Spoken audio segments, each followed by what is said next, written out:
Good morning student, સુપ્રભાત. આજે આપણે ધોરણ 1 માં ગણિતમાં શું કરશું? 41 થી 50 અત્યાર સુધી આપણે 40 સુધીના અંક અને શબ્દો શીખાઈ ગયા છે. તો આજે 41 થી 50. તો ધ્યાનથી કરજો, જેટલું કરાવું છું એ પુનરાવર્તન કરશો ને તો જ આવડશે, નહીંતર નહીં આવડે. અને એ વસ્તુ ભૂલી જશો તો આગળ ગણિતમાં કાંઈ નહીં આવડે, કારણ કે અંક અને શબ્દ બંને મહત્વના છે. તો કાલે આપણે આવી રીતે 3 બોક્સ કર્યા હતા, કારણ કે 3 દશક એટલે કે 30 હતા. આજે આપણી સંખ્યા શું થઈ ગઈ છે? ચોકડે એટલે 41 થી એટલે કે 40 સુધી આપણે કાલે કર્યા હતા. કેટલા 10 ને કેટલા બોક્સ થઈ ગયા? તો કે 1 2 3 અને 4. તો 4 દશક અને 1 અલગ છે. તો 4 દશક એટલે કેટલા થયા? તો કે 40. અને એની અંદર એકમની અંકમાં શું છે? તો કે 1. તો અહીંયા એમ લખીએ એટલે 40 વત્તા 1 એટલે આપણા પાસે સંખ્યા કેટલી મળશે? આપણે 41 ની. સમજાણું? દશકમાં શું છે? 4 અને એકમમાં શું છે? 1. દશક એટલે 4 દશક એટલે 40 અને એકમની સંખ્યામાં છે 1 એટલે ચોગડે એટલે 41. એવી રીતે 4 દશક એટલે કેટલા થયા આપણા? 40 અને છૂટા કેટલા છે?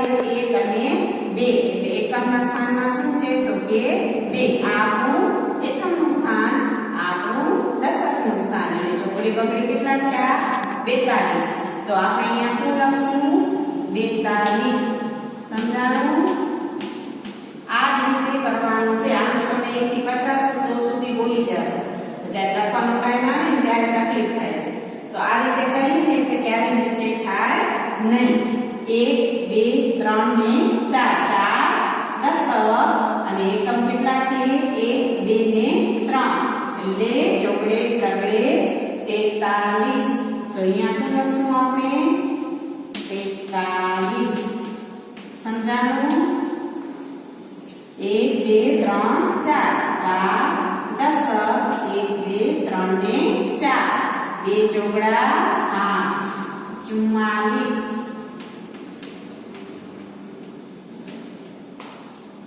1 2 3 ને 4 દશક 1 2 3 4 ને 5 એકમ ચોગડે 5 45.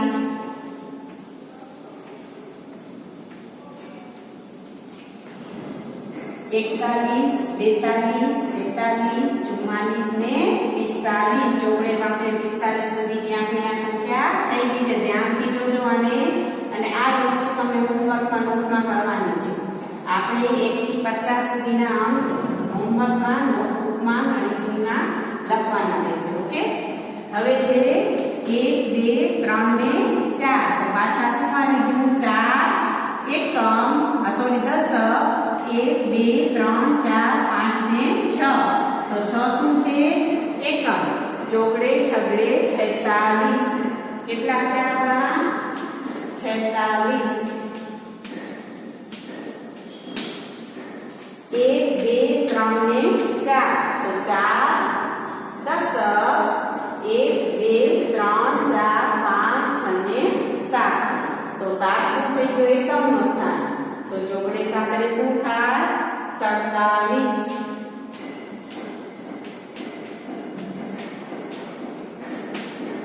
બે વસ્તુ યાદ રાખવાની છે, અંક અને શબ્દ પણ. હવે 1 2 3 ને 4 અને આગળ બધામાં 4 ની લાઈન છે એટલે બધામાં શું આવશે? 4 મૂકશે એટલે 4 દશક અને છૂટા કેટલા છે? 1 2 3 4 5 6 7 ને 8. તો ચોગડે આપણે શું થાય? તમે બોલો. ચોગડે આપણે 48.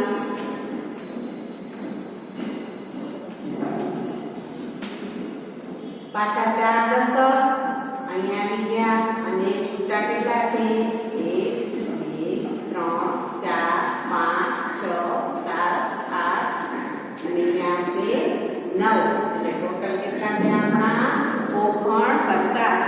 હવે જ્યારે ઓગણવાળી આવે ને વસ્તુ, એટલે કે બગડે નવડે, એકડે નવડે, ત્રગડે નવડે, ચોગડે નવડે, એ વસ્તુ ખાસ યાદ રાખવાની છે. શરૂઆતની અને 9 વાળી લાઈનની તો ચોગડે નવડે 49 કેટલા થશે 49 હવે આપણી લાઈન ક્યાં આવી ગઈ 50 સુધી પાછા 50 ચાલુ થઈ ગયા હવે અહીંયા બોક્સ કેટલા છે 1 2 3 4 ને 5 5 બોક્સ છે શેના છે 5 દશકના 5 દશક મતલબ 50 છે 4 દશક એટલે 40 3 દશક એટલે 30 2 દશક એટલે 20 અને 1 દશક એટલે 10 એટલે 5 દશક એટલે કેટલા થયા 50 યાદ રહેશે ને હા હવે જો અહીંયા આપણે એક સંખ્યા લખું તો આ તો આપણે 41 થી કરીને 50 સુધીની સંખ્યા થઈ ગઈ હવે આપણે 10 પછી ચાલુ કરીએ તો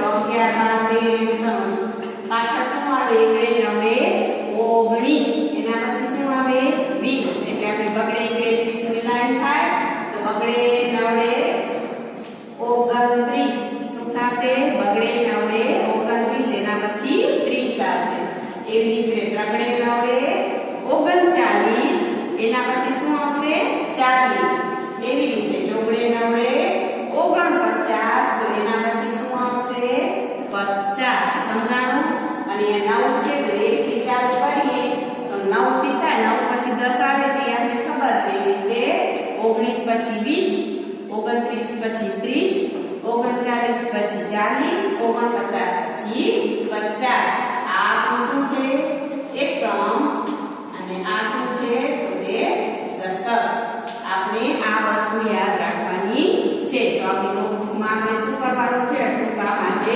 આજનું કરવાનું છે એટલે અત્યાર સુધીનું આપણું હોમવર્ક કેટલું થશે 1 થી 50 અંક અને શબ્દોમાં લખવાના રહેશે ઓકે અને નેક્સ્ટ વિડિયોમાં મળશું અસ્તુ